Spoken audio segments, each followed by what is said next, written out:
Hello, YouTube family. Auntie is here. I'm Patty Jackson. I am your auntie of pop culture. We are busy today. Woo! Let's start off with a hug. We need the hug. We need the hug.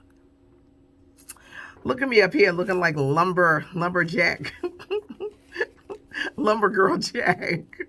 Woo! There's a lot going on. Let's start with the Grammys. The ratings were not good. I did not think that they would be. But can I tell you, it was an excellent show. Long. Yes, it was long. It's 3 hours long. I got 4 hours sleep because I work on Sunday nights. I play oldies on the radio. Then I had to do like the recap. So it was long. But it was such a good show with Harry Styles opening. There was a African American female country singer, Mickey Guyton. I'm embarrassed that I did not know who this fabulous woman was. She's 37. She just had a baby last year. She got up there singing this song called Black Like Me.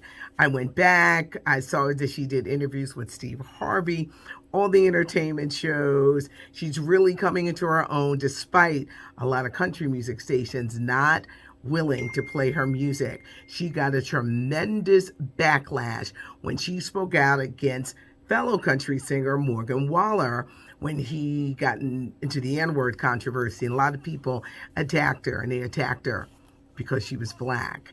Next month, she's going to be hosting the Academy of Country Music Awards along with Keith Urban.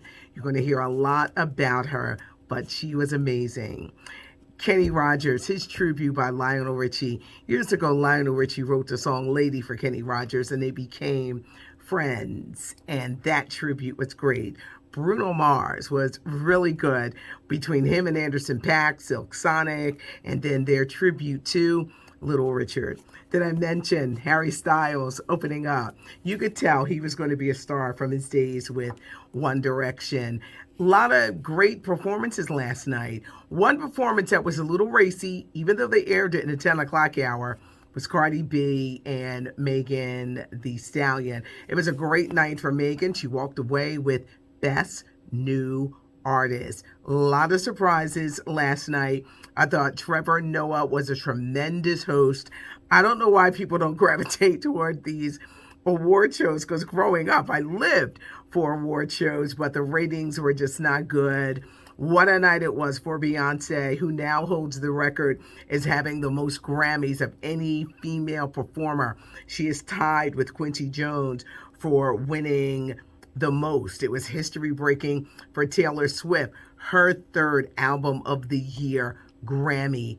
For Billie Eilish, who, had an incredible night. It was girl power all night long, but it was some amazing performances. Go back and Google, and a lot of performances on YouTube, but the ratings were garbage. But the award show was actually quite good. Academy Award nominations came down today, and the 93rd Annual Academy Awards are going to be taking place on April 25th, ABC. As of yet, there are no hosts. Viola Davis, Chadwick Boseman nominated for Ma Rainey's Black Bottom, but Ma Rainey's Black Bottom, the Netflix film, was not nominated. Regina King received no directing nominations or any film nomination for One Night in Miami, but Leslie Odom, he got two, one for song because he plays Sam Cooke, and another one for Best Supporting. Judas and the Messiah, this vote's going to be split. You got Lakeith Stanfield and Daniel Kaluuya, both nominated. Did I mention Leslie Odom Jr.? He's nominated Best Supporting Actor.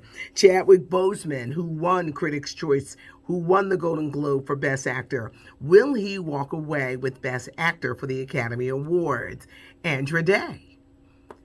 She won that Golden Globe for the United States versus Billie Holiday. She has been nominated for an Academy Award. This year, it's very diverse. There are 2 Asian directors, females, who are nominated. A lot of you may look at some of the titles and I don't know, none of these movies. Because of the pandemic, it was movies that were shown on streaming services and not necessarily on the big screen, so they have had to pivot differently. It's going to be an interesting night with a lot of people wondering, what do you how is it going to be in this new era? But this year, the Academy Awards are the most diverse ever. Not just Black. We're talking about Hispanic and Indian and Asians. It's just a lot and like really opened up. Tyler Perry is getting the big award for the night, the Humanitarian Award. So this should be interesting, and we'll be having updates about the Academy Awards. Big honor is coming for Eddie Murphy, who is getting the NAACP Image Awards. March 27th is the Image Awards that will air on BET as well as CBS. I had so many notes, and I've got my family driving me crazy because they don't realize that I'm working. The talk is going on hiatus. You know, Sharon Osbourne really started a firestorm in her condescending talk to Cheryl Underwood and her defense of Piers Morgan, who was a boorish British journalist who has an axe to grind against Meghan Markle, and he's been accused of racist in his attacks. Well, Sharon, they're doing this investigation, and now the show's on hiatus. The show's not going to be on hiatus for long, but here's the big question. Will Sharon Osbourne make it? Will she be fired? Guess who wants to come back home? Stacey Dash. Last week, she says she's no longer that angry, conservative, Black woman. She's ready to be loved, and she wants to work, and she wants to come home, and she wants to come to the picnic, and she says she's ready to start dating Black men again. Stacey Dash, known for Clueless. She's gorgeous. She has a child by singer Christopher Williams. I think she's got to work on her attitude, more importantly for most things, but she is ready to start dating Black men again. We remember singer Reggie Warren of the group Troop. Troop had the song Spread My Wings, All I Do. He died over the weekend at the age of 52. He'd been having some medical issues. Also, can we keep Mary Davis of the SOS Band in prayer? She is really going through it. I mean, she is really going through it. She suffered a stroke at the beginning of the year, and it's left her unable to talk.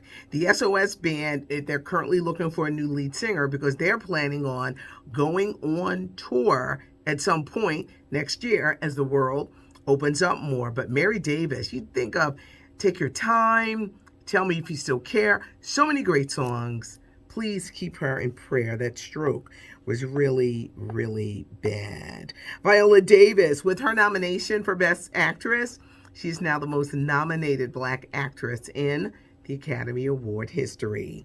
Queen of Soul, Aretha Franklin, Genius, is going to be airing on the National Geographic Channel next week. This is the one with Cynthia Erivo and Courtney B. Vance. Well, good news for Aretha Franklin's sons. They are now going to finally get money from their mother's estate. Aretha died in 2018, but the IRS, in true form, hello, we got to get our money, $7.8 million bill. Now, you could be saying, well, how's the Queen of Soul had that kind of bill? Because Aunt Riri wasn't paying her taxes. She's putting it under the mattress, under the couch. She owed the IRS a lot of money. She just wasn't taking care of that bill. So what they have done, they are taking care of the bill. They got to give the IRS like $800,000 immediately. But now the estate is open so that they can get some money. They've so far given the IRS like $4.5 million. So they're paying down the bill. But her four sons can finally start getting some money. And let's talk money. Let's talk Anita Baker. Anita Baker is fighting her record companies and all these people that have her music. She's 63. Anita Baker wants to own her masters, much like Prince did. She is asking fans, do not buy my music. Do not stream my music. Aretha said she's been in this business over 35 years. She deserves to have her music. But it's not that easy because they throw in, It's not going to be an immediate thing. You can fight for your music and your masters and your rights, but it gets really tricky. But Anita Baker, she wants the masters to her music. We lost marvelous Marvin Hagler, the boxer, over the weekend.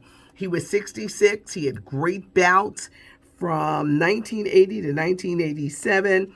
He was the undisputed middleweight champion. The great thing about Marvin Hagler, he had some big fights. Tommy Hitman Hearn, Sugar Ray Leonard, Roberto Duran. When he stopped, he really stopped. He said, oh, no, I'm not going to be walking around here not knowing what's going on. He went to Italy. He did movies. He invested his money wisely. But unfortunately, Marvin Hagler died over the weekend, young, at the age of 66. What's going to happen on The Bachelor tonight? Well, we are going to find out. I think he's not going to pick anybody. Chris Harrison is not only not doing the After the Rose show, he's not going to be on the new season of The Bachelorette. They've got two of the contestants, Tasia and another girl, Caitlin. They're going to be hosting the new season of The Bachelorette. Chris Harrison got into trouble when he said he didn't understand racism and there were things going on. This show has had racist undertones for a lot of time, but the minute they put a black man in it, it just hit the fan. I don't think he's going to pick anybody. I don't think they should force him to date a black woman or to choose a black woman if this is what he's never done and this is what he's not comfortable with. So I'm not going to be surprised. We're going to talk about it tomorrow, but changes to The Bachelor. Kirk Franklin had to cuss his son out over the weekend, and a lot of people were like, oh my God. I told y'all last week he was having problems with his son. His son is 32 from a previous relationship. That relationship is troubled. His son filmed the conversation, and Kirk Franklin had to give him the Holy Ghost cuss out. Yes, Christians curse, or Muslim, or any religion. No one is perfect. No man is perfect. Kirk has apologized. I will never cancel a Kirk Franklin. If you are a parent, you know there are those moments when you got to snatch up the kids when they get out of line. On a final note, what's going on with Jennifer Lopez and Alex Rodriguez? I'm going to break it down to you. They announced they broke up. Then they're like, oh, we're going to work on it. Jennifer Lopez doesn't like to be alone. She doesn't. She is, because I wrote all their ages down. A-Rod is 45. She's 51. A-Rod can't be trusted. They've been together 4 years. Their kids are all in it. A lot of business dealings. You just don't walk away. Jennifer Lopez does not like to be alone. She is a woman who doesn't like to be alone. She's not going to be alone. She can't trust A-Rod. There's this woman on some reality show called Southern Charm. She don't care about no A-Rod. She wants to be famous. Side chicks don't care. They don't love you. They don't even care about you as long as they can get some shine or maybe some money. She was in his private jet. He made her sign a non-disclosure. He says, I wasn't cheating. Well, why did she have to sign a non-disclosure? Were you flirting with this woman? It's not always physical. It's always mental. Jennifer Lopez says, how do you cheat on me? I'm J-Lo. How do you do this to me? She's embarrassed. She's humiliated. She doesn't trust him. She's pivoting towards Lenny Kravitz. Where does Lenny Kravitz come in the mix? They're filming a movie in the Dominican Republic right now. Lenny Kravitz is sexy. He's 56, but he can't be trusted either. I don't care if he's coming out there with them locks and he's doing that guitar. He can't be trusted. He can't be trusted. What is Jennifer Lopez going to do? For now, J-Lo and A-Rod, they're still together. But Jennifer doesn't like to be alone. We're going to talk more about this tomorrow. Leave your comments. It's not cute not knowing. I'm having a hell of an afternoon, y'all. I really am. I'm so glad that you're with me. Give us a like, leave comments, thumbs up, notifications. You're here. It's not cute not knowing, now you know. I'm Patty Jackson. I am your auntie of pop culture.